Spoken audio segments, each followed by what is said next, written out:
Coming up on OU Nightly, temperatures are on the rise for the next several days. I'll have your Bedlam forecast for this Saturday and that next cold front.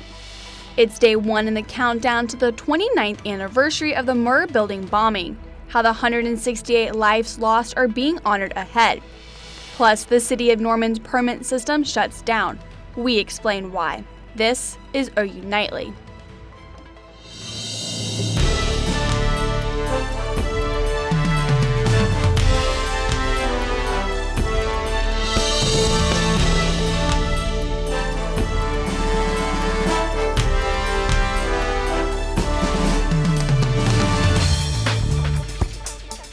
Thanks for watching OU Nightly. I'm Bailey Coyle. And I'm Snow Forth. We begin tonight with a first look at weather from OU meteorologist Drake Foley. Drake, I've been freezing every morning when I walk out the door. How long is this going to last?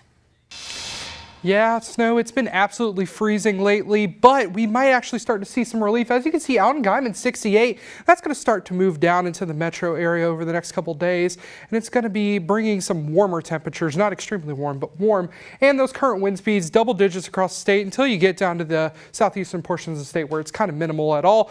But you need to pause on the Mariah Carey because those 70s are coming back. We're going to figure out when that cold returns and your Bedlam game forecast coming up. Back to you guys at the desk. Thanks, Drake. Anti-Semitism is on the rise amid the ongoing Israel-Hamas war, becoming especially common on school campuses. CNN's Gloria Pazmino has the latest look across the U.S. It's become a common occurrence across school campuses and some communities around the country.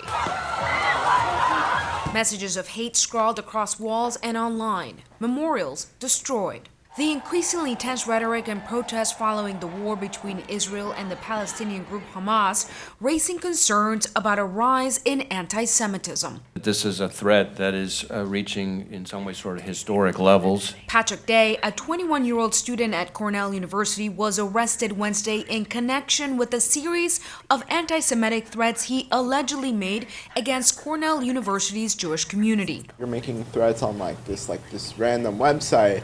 Why would you do that? And I think it's really ridiculous. The threat prompted fear among students. I really think that it's an attempt to tear us apart. I don't want to be torn apart. I don't want to look at my fellow classmate and think that's my enemy. It's not just happening in New York. This display outside the University of Minnesota's Jewish Student Center in Minneapolis, showing the faces of Israelis taken hostage by Hamas last month, was also damaged. And in Pittsburgh's historically Jewish Squirrel Hill neighborhood, residents spotted graffiti reading "Death to America, Free Palestine, and I Stand with Gaza," painted at a condo complex on Tuesday. We're really horrified when this is happening in our own backyard. In New York, I'm Gloria Pasmino. Thank you, Gloria. Arab and Muslim communities are also reporting a rise in fear following Islamophobic incidents. The Council on American Islamic Relations says there is a rise in reports of assault, intimidation, and harassment against Muslims since the war began. And here at home, people gathered at a luncheon marking the first day in 168 days until the anniversary of the Murrah Building bombing. That number, 168, represents the lives lost on April 19, 1995. OU Nightly's Noah Mack is live in the newsroom to tell us more on this year's message. Noah? Thank you, Snow. State leaders came together today to reflect on the largest domestic terrorist attack in U.S. history, the Murrah Building bombing. The message of this year's luncheon was a dire call to quell the fissures in modern American politics. Among the sea of people in attendance, many were the young faces of journalism students across Oklahoma. PBS NewsHour's senior correspondent and native Oklahoman, Judy Woodruff, spoke at the luncheon. She says the light at the end of the tunnel lies in the next generation. So I have every confidence that the younger generation, the students of today, the young people of today, are going to find a better way to work their way through these divides. April 19th, 2024 will mark 29 years since the bombing of the Murrah Building. Reporting from the newsroom, Noah Mack, OU Nightly. Thanks, Noah. Today, hundreds of new state laws went into effect, including one aimed at protecting missing adults. The Casey Alert system would apply to missing adults between the ages 18 and 60. The new alert would be sent out to all law enforcement agencies in Oklahoma, regardless if the person was a Native American heritage. The new law is named after Cherokee Nation citizen Casey Russell, who went missing in 2016. There was no investigation into Casey's disappearance until his remains were found in 2022. Lawmakers say the new law helps fill the gap between amber and silver alerts. The Oklahoma Department of Public Safety says Oklahomans can expect to receive the alerts immediately. And the city of Norman is making it easier for you to apply for permits with its new website. Just a few clicks, anyone will be able to apply for business licenses, permits, and open record requests on their new online service portal. The city says this new feature will make the process more convenient and efficient for everyone. But while the city makes these changes, the old online system will be down from now until next Monday. We've asked people, to try not to apply for building permits during this time, but we will accept them. We'll have to do those through paper and pen, just kind of old school. We can obviously accept cash or credit cards. We can accept maybe a check perhaps. If you need to get in touch with the city about a current permit, city leaders are asking you to either call or come into the office. And today is the last day OU students can vote for Student Government Association President and Vice President, as well as undergraduate students Congress representatives. The candidates include Sharif Gatharia for president alongside his running mate Vice President Annegith Conaroo. And Gaten Glassglock is the second candidate for president with Cyrus Mortazavi for vice president. Voting is open to all students enrolled at the University of Oklahoma. Students can use voting by using Engage by logging in with their OU 4x4. Voting ends at 9 tonight. Some people are now fleeing from Gaza as Egypt opens its border to those stuck in the war-torn territory. Kennedy Patterson has that and the rest of today's national and international headlines from the News Center. Egyptian authorities opened the border between Egypt and Gaza, allowing limited numbers of injured civilians and foreign nationals with passports fleeing Gaza. U.S. officials say that they expect Americans to be among those crossing into Egypt. This comes as part of a deal negotiated between Israel, Egypt, and Hamas in coordination with the U.S. The deal does not include hostages being held by Hamas. The federal judge in former President Donald Trump's Mar-a-Lago classified documents case says she may postpone the trial. The judge says she is concerned about the defense team not being able to complete trial preparations by spring. Trump's team is asking for the trial to be postponed until at least mid-November 2024. The FDA moves closer to approving a new treatment for sickle cell disease. Advisors discussed the therapy that uses a genetic modification process called CRISPR. The treatment allows doctors to fix a patient's stem cells and then return them back to the patient through a one-time infusion. Studies show the treatment is safe. The FDA is expected to vote on the treatment's approval in December. And interest rates are the highest they've been in more than 20 years, with analysts saying this could lead to financial concerns. Bailey Snow. Thanks. Scientists find a new element leaking from the Earth's core. When we return, find out what the discovery means. And thousands of people are evacuated as fire burns in California. When firefighters expect to put out the flames, coming up.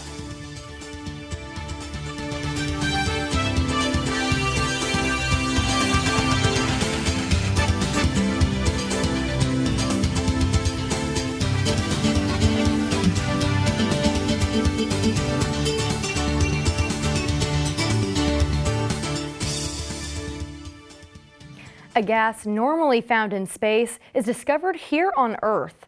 Josh Duncan has that story and more in today's Earth Report. New evidence suggests that helium has been leaking from Earth's core for millions of years. Scientists have found a surprising amount of a rare version of helium called helium-3 in volcanic rocks in Canada. Helium-3 is more commonly found in space. They say the findings support the theory that Earth was formed from a cloud of gas and dust. The Mexican Navy discovers 4 more boats that sunk to the bottom of Acapulco Bay when Hurricane Otis hit. Otis was the strongest hurricane to ever make landfall on the Pacific coast of Mexico. The recent discoveries bring the total number of sunken vessels to 33.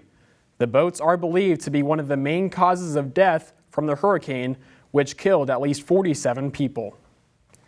A large fire in Southern California forces around 4,000 people to flee their homes.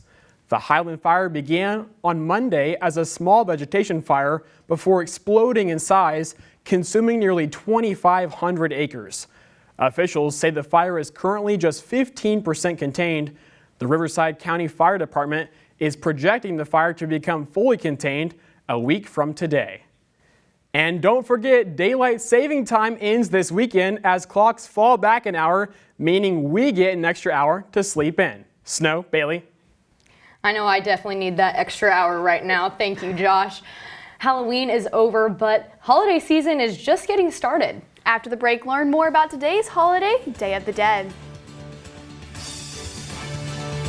And coming up, I will talk about temperatures warming up here in the next couple of days, the Bedlam forecast on Saturday, and our next cold front. Stick with us.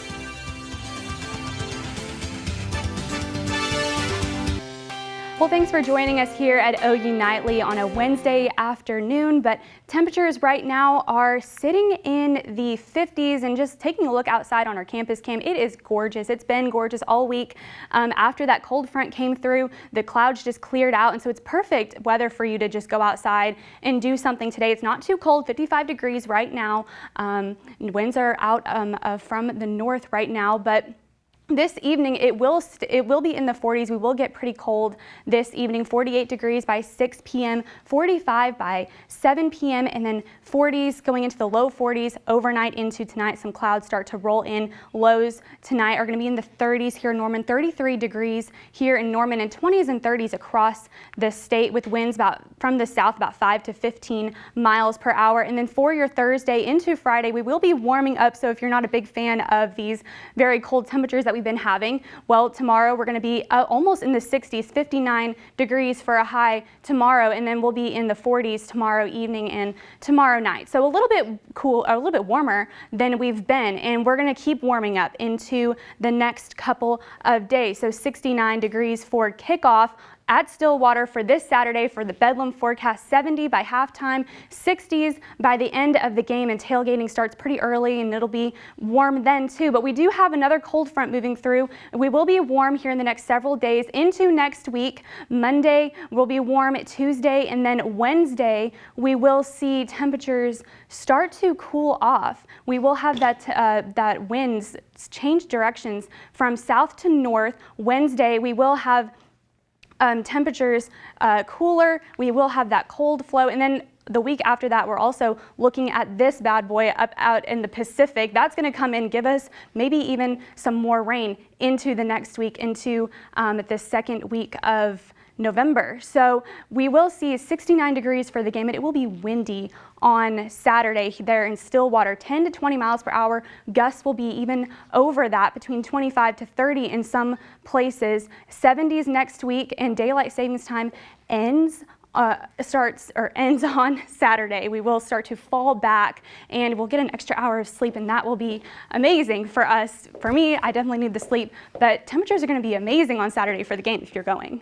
I am going. I luckily found a ticket, and I'm just so glad that it's not as freezing as it was last year. I totally agree. I unfortunately was not lucky enough to get a ticket, and they're just a little bit too expensive for me to get one, but I am glad to see that the weather's going to be nice and not freezing windy. So, but at least it's not going to be like wind chills in the 20s like last Sunday. Yeah. I mean, oh my gosh, that's great that it's not going to be like that. So, yeah, at least you're not going to have to bring your winter coat. Yeah. Yeah, it'll be a good weekend. I can have my full outfit. Yes. Well, thank you. Today is the first day of the Day of the Dead holiday. Over the weekend, many families prepared by honoring their past loved ones. The holiday brings many vibrant traditions such as sugar skulls, marigold flowers, and a variety of altars to celebrate loved ones that have passed. The celebration takes place every year on the first and second day of November. And to see if any Day of the Dead festivities are happening near you, you can visit the City of Norman's events website. And all OU fans know the saying, sooner born, sooner bred, and when I die, I'll be sooner dead. Well, OU Nightly's Abby Williams has more on a Cowboy with some Sooner dread. That's right, and another week means more honors for OU football. I'll have all the players who are one step closer to racking up some hardware up next in sports.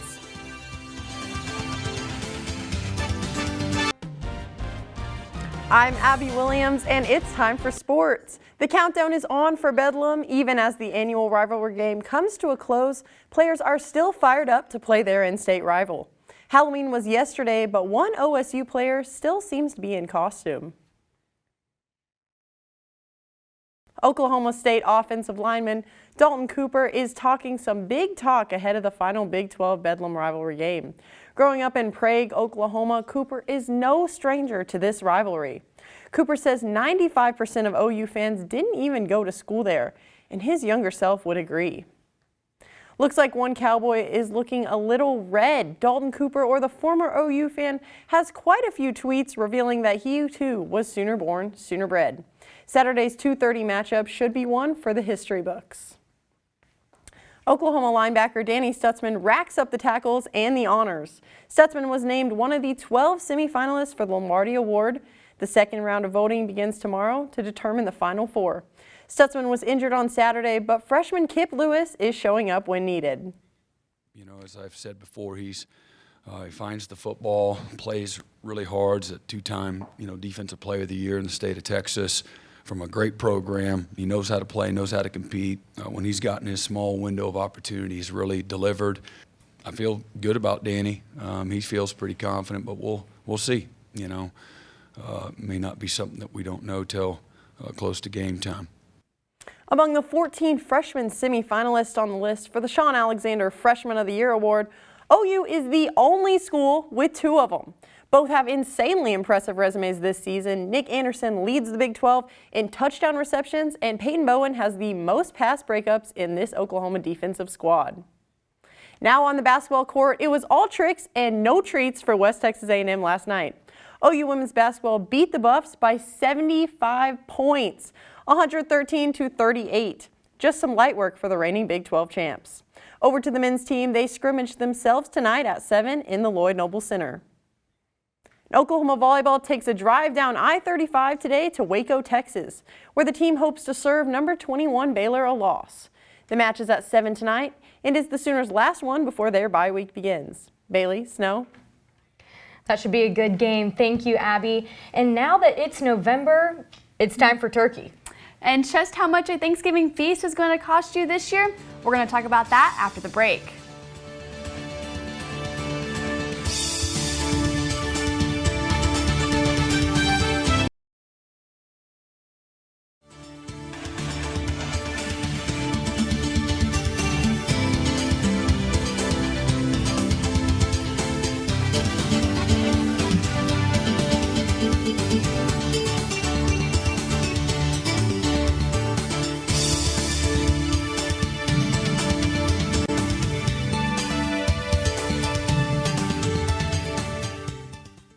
I'm Savannah Simmons at the OU Nightly Update Desk.